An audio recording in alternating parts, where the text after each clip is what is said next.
In a stunning revelation that has left fans in shock, wife of beloved British entertainer Des O'Connor has finally unveiled the secret cause of his untimely demise. Jodie Brooke Wilson has come forward to disclose O'Connor had been privately battling a mysterious illness. Join Facts First as we delve into the enigmatic life and legacy of Des O'Connor, uncovering the hidden truths behind his final days. Early life and career. Des O'Connor was born in 1932 in East London to a Jewish mother and Irish father. During World War II, he was evacuated to Northampton, where he later took up work at a local shoe factory. It was said that the young O'Connor would entertain his colleagues with impromptu song and dance routines on the factory's clicking tables. In Northampton, O'Connor also played as a reserve winger for the town's football club, Northampton Town FC. He recalled being very quick on the field, but often forgetting to take the ball with him. Though he never made it beyond the reserves, older fans still considered him an honorary member of the team known as the Cobblers. After a stint in the shoe trade and on the football pitch, O'Connor did his national service with the RAF. It was reported that his commanding officer made him participate in a talent show, recognizing his ability. This led to O'Connor cutting his teeth on the variety theater circuit in the years after he was demobbed. His big break came in 1953 when he was hired as a redcoat performer at Butlin's holiday camps. It was there he met his first wife, Phyllis Gill. Throughout the 50s and early 60s, O'Connor gained increasing attention for his skills as a singer, comedian, and all-round entertainer. In 1963, he landed the high-profile role of host on The Des O'Connor Show for ITV. This variety showcase was a ratings smash and cemented his fame. He demonstrated a natural ease in front of the camera, earning praise for his ability to generate an instant rapport with audiences. Alongside his TV work, O'Connor also saw chart success as a pop singer in the late 60s. He landed 3 top 10 hits, including I Pretend, which spent 36 weeks in the UK top 50. During this period, he made a name for himself internationally. He appeared on major American TV programs like The Ed Sullivan Show, helping him gain fans across the Atlantic. His popularity led to his hit variety series being broadcast in the US in the early 70s. At its peak, The Des O'Connor Show was screened in 44 countries and had one of the highest worldwide audiences of any entertainment program. His relationship with Morecambe and Wise. One of the most well-known aspects of Des O'Connor's career was his frequent presence as the target of jokes by comedic duo Morecambe and Wise. Morecambe in particular cultivated a long-running gag that O'Connor was a terrible singer, referring to his imagined album, The Best of Des O'Connor, as a blank record. While meant humorously, some truth lay in the jokes. There was often a rivalry between stand-up comedians and old-school song and dance entertainers like O'Connor. Comics saw their craft as superior and looked down on performers who simply sang pop songs and relied on charm. O'Connor's music career flourished despite the mockery, with multiple top 10 hits, but Morecambe likely felt he was the superior talent.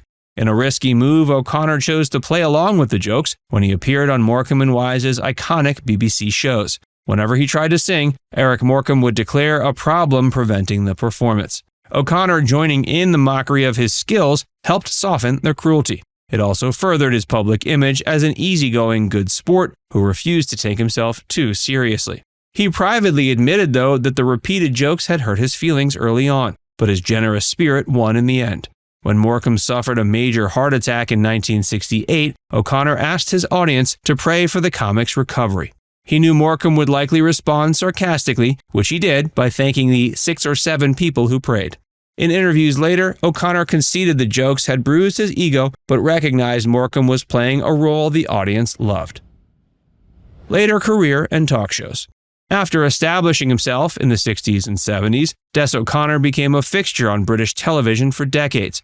From the mid-1960s through to the late 90s, he was a constant weekend presence on ITV, with various entertainment programs bearing his name. The Des O'Connor Show ran in its original form from 1963 to 71.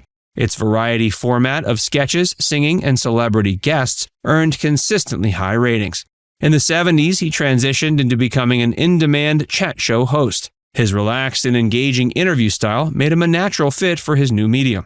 In 1977, O'Connor began hosting his self-titled chat program, Des O'Connor Tonight, originally airing on BBC Two. It switched to ITV and became a television staple for over a quarter century until 2002. A key aspect of the show's appeal was O'Connor's knack for giving exposure to up-and-coming comedic talent. The list of comedians who got their first big TV breaks on his chat show was extensive. It included now household names like Billy Connolly, Harry Enfield, Jack Dee, and Dara O'Brien from Britain, as well as American comics like Jay Leno, Jerry Seinfeld, and Gary Shandling. O'Connor took great pride in helping launch successful comedy careers off the back of his program. He recognized the importance of his show and bringing new faces to wider public attention. Even as he entered his 70s and 80s, his talents didn't diminish. He adapted smoothly into hosting daytime television, fronting ITV's Today with Des and Mel from 2002 to 2006 with co-host Mel Sykes. His final major TV appearance came in 2015 at age 83. He performed a special show alongside close friend and fellow veteran host Jimmy Tarbuck at the iconic London Palladium. His personal life. Des O'Connor married 4 times over the course of his life. He was often candid about how his obsessive focus on work contributed to the failure of his first 3 marriages. His first wife was Phyllis Gill, who he married in 1953 after meeting her while working as a Budland's redcoat. They had 1 child together, a daughter Karen. In 1960, he married his second wife, Gillian Vaughn. Their marriage lasted 22 years and produced 2 daughters, Tracy, born in 1963, and Samantha in 1965. The couple divorced in 1982. His third marriage was to Jay Roofer in 1985. They had a daughter together named Christina before their divorce in 1990.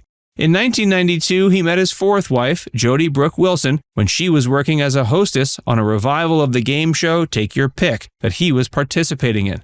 Despite their 39-year age gap, Wilson captured O'Connor's heart. After a 17-year relationship, they finally married in 2007. O'Connor was 75, Wilson was 38, causing some raised eyebrows at their May-December union.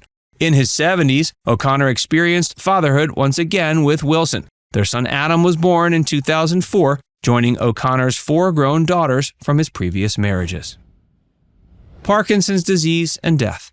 In January 2021, Des's wife Jodie revealed the beloved entertainer had been diagnosed with Parkinson's disease in 2017. He had kept his diagnosis mostly private. According to Jodie, O'Connor didn't want people's sympathy or for his illness to be the first thing people associated with him. He wanted to be remembered for his decades of work bringing people joy, not his physical deterioration. O'Connor first noticed symptoms while starring in a 2012 Panto production of The Wizard of Oz. He recalled observing a strange tremor in his hand during a scene. At the time, he thought little of it. True to form, he tried to remain upbeat after his 2017 diagnosis and not let it dampen his spirit. According to Jodie, the entertainer's condition worsened gradually rather than suddenly, but by 2020, at age 88, his health was clearly declining. That November, after a serious fall in their UK home, he passed away peacefully in his sleep. Now it's time to hear from you. What's your favorite memory of Des O'Connor? Let us know in the comments section below.